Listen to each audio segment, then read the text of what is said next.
Greetings friends, Reformed Stoic here, back with another video. So this is an idea I had last night for video. This one is entitled MGTOW is possible. Yes, MGTOW is possible. So, let's unpack that. Now, MGTOW has been around for a while. It's been dragged through the dirt. It has faced a lot of oppression. Maybe you guys remember there was a big crackdown against MGTOW content on YouTube. A lot of MGTOW content creators had to move to other platforms like BitChute or Rumble. Now, I've had a lot of different takes on MGTOW. A lot of my early content in 2018, kind of, I feel like I was in that gray area towards like the end of MGTOW, or like cope MGTOW, headed more towards black pill and that kind of content, like even borderlining on like black pill content before the black pill even existed or was coined as a term. I've suggested that MGTOW could be a psyop, like depopulation. Like, you know, they don't want people to get married anymore, so they're trying to send men their own way. Oh wow, how did that go for you? Thank you, Rinky. I will decide while watching over that if that can stay in, or if that's going to give people a seizure or something. Anyway, the infamous MGTOW, it's been around for a very long time. I believe Sandman has been doing it. I remember Sandman doing it all the way back in 2013. Maybe he was doing it a couple years earlier. I want to just extract what MGTOW is supposed to mean from the kind of meme that MGTOW has become. Maybe not everybody feels that way. Ultimately, it means you live your life without a woman, a wife. That's what MGTOW is supposed to mean. Do I consider that it's a psyop? Yes. Do I think that it was genuine at times and that it was being shut down? Yes. Do I think feminism is a problem? Yes. I have to push all of these views through the Catholic lens, through my faith. Ultimately, sex is meant to be shared between a husband and wife. It is fornication outside of marriage. So ultimately, to be not living in sin, if you are not going to get married, then you need to not be having sex. I realize that, you know, things happen, but ultimately the kind of MGTOW rhetoric, like, oh, you know, you can just go to clubs and you can just get laid, or you can just look at pornography. That's ultimately not the way to go. It's either marriage or MGTOW monk. And when I say that MGTOW is possible, it is. It's possible to live that life. It's possible for it to not be a cope, because that's a lot of how it's been. It's like, oh, you know, most of these are men sent their own way, and it's cope, and everybody wants to get married, and everybody wants a wife, and you're delusional, and you're angry, and you're bitter, and you're lashing out, and you're not being real, and you're kidding yourself, and you're going to look back, and you're going to laugh. But some of what I think it takes before you can be a real man going his own way. You know, if it ain't broke, don't fix it. I've already acknowledged and said more than enough on MGTOW has been dragged through the dirt. You can even be seen as radical for identifying with MGTOW. I'm pretty sure you can get some feds looking at you for saying anything about MGTOW. If you say that you're a MGTOW, that can be seen as bad by government and media. But if it ain't broke, don't fix it. It means living your life without a woman. I think that you need to be a mature, deep, weathered man probably of a ripe, decent age. There's people on my channel, there's men on my channel who are in their young 20s, who are 25. I can just tell you, man, that is going to eat at you if you do not try. But I also understand that the younger generations, because a lot of this is about like the times that we're living in.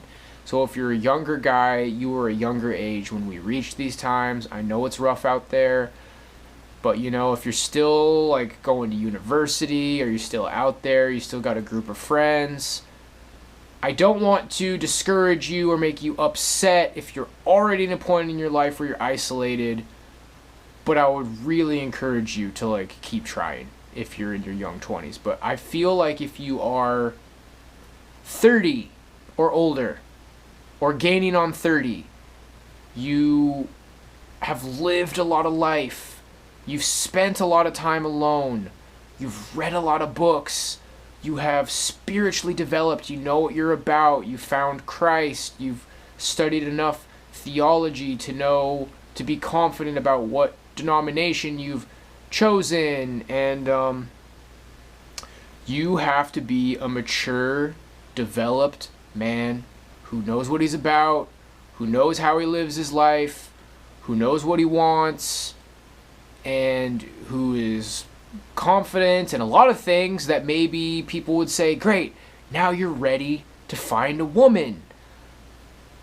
In this climate, in 2023, in the post-COVID world, in the world of modernism, feminism, LGBTQ plus, inflation, a particular kind of job market, a particular kind of housing market, in this modern scene, the modern scenario of the modern world that we are living in today, it is completely reasonable to want to be alone as a man.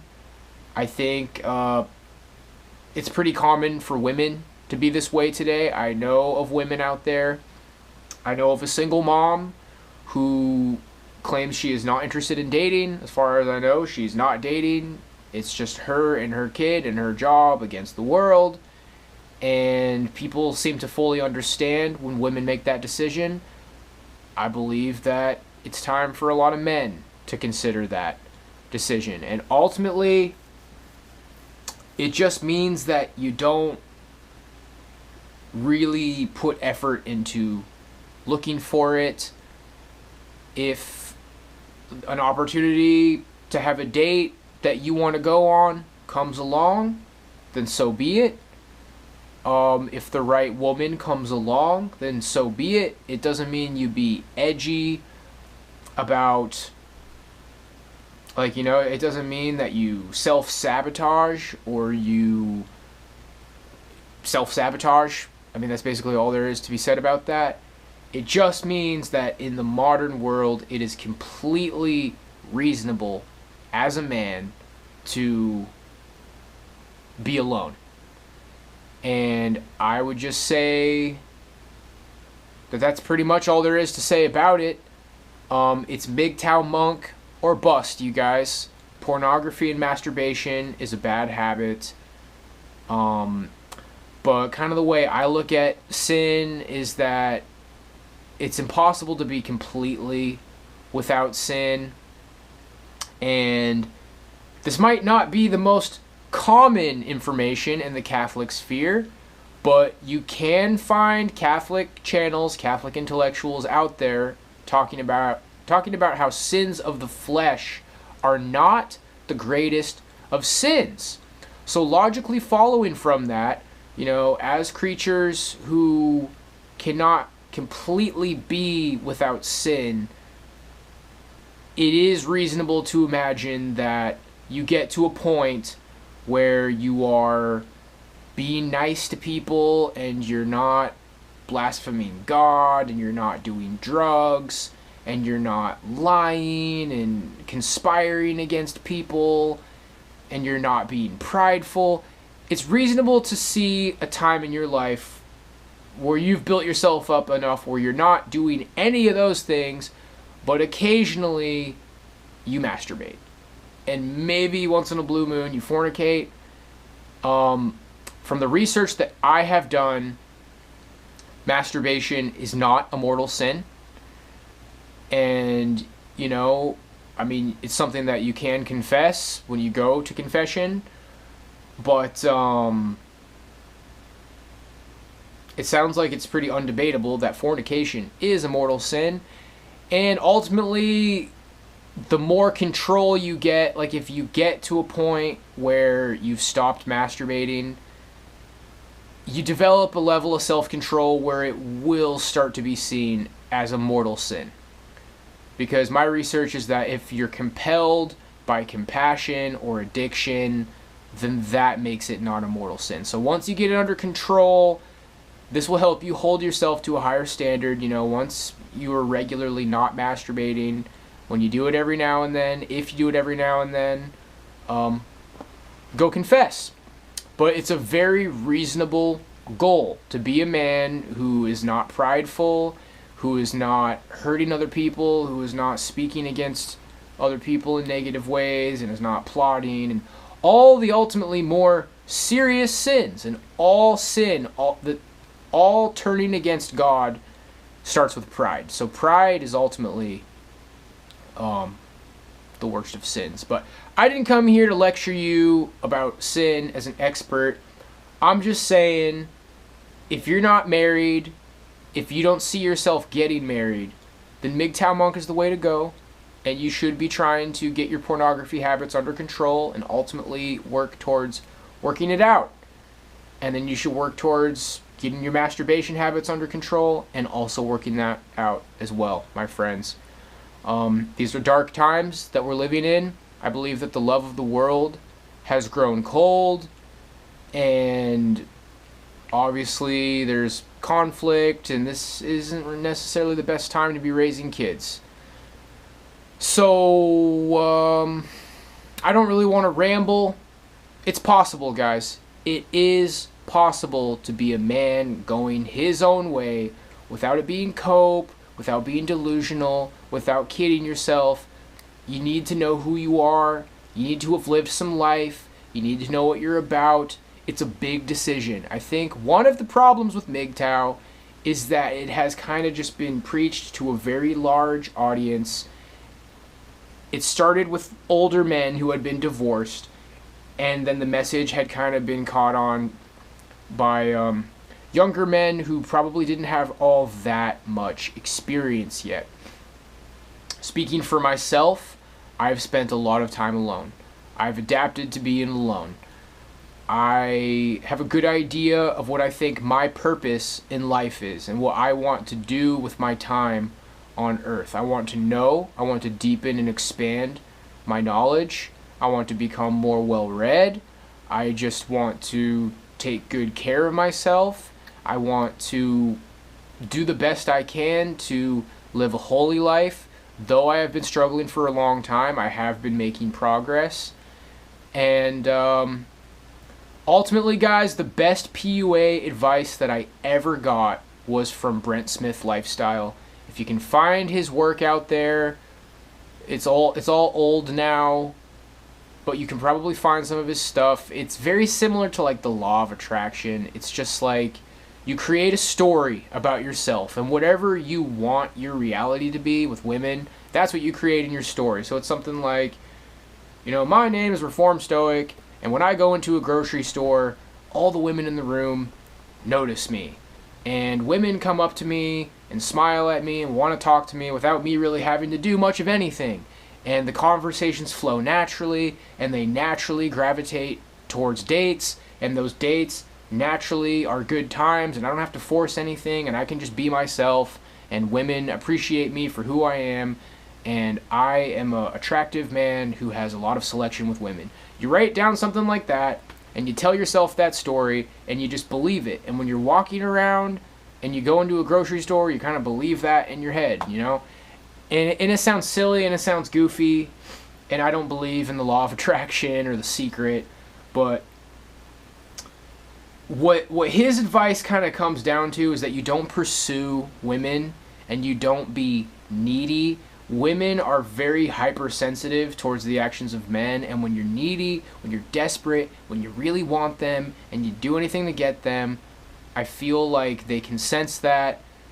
Cutting out needy behavior on its own will not bridge like insurmountable gaps. I don't like the 1 through 10 rating system, but if you're sub 5, okay, we all know what that means. If you're sub 5 male and you completely weed out all of your needy behavior, and you dress well, and you eat good, and you take care of yourself, you could maybe be like a 6 to a girl who really knows what she wants and doesn't want to be with Chatty Chad McChatterson the third, Chad to the first Chad of Chad Chaddington from the descendant of Chad beyond Chad. I don't even know.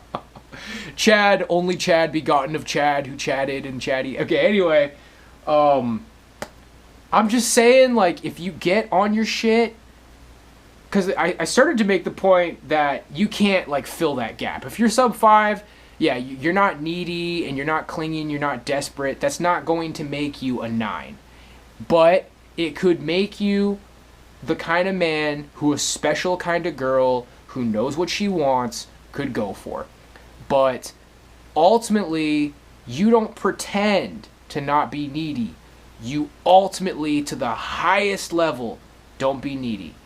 And the way that you do that is by, in a very non-dramatic fashion, giving up on women. I am pretty much there. I've pretty much been there for a long time. I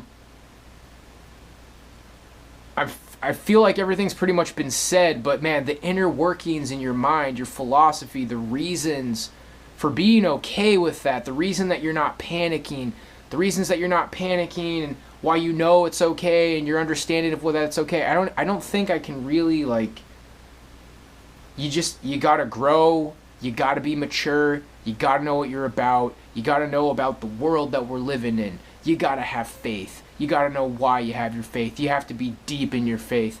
It takes a lot, okay? Your chemical desire to be with a woman and with women, it's powerful stuff.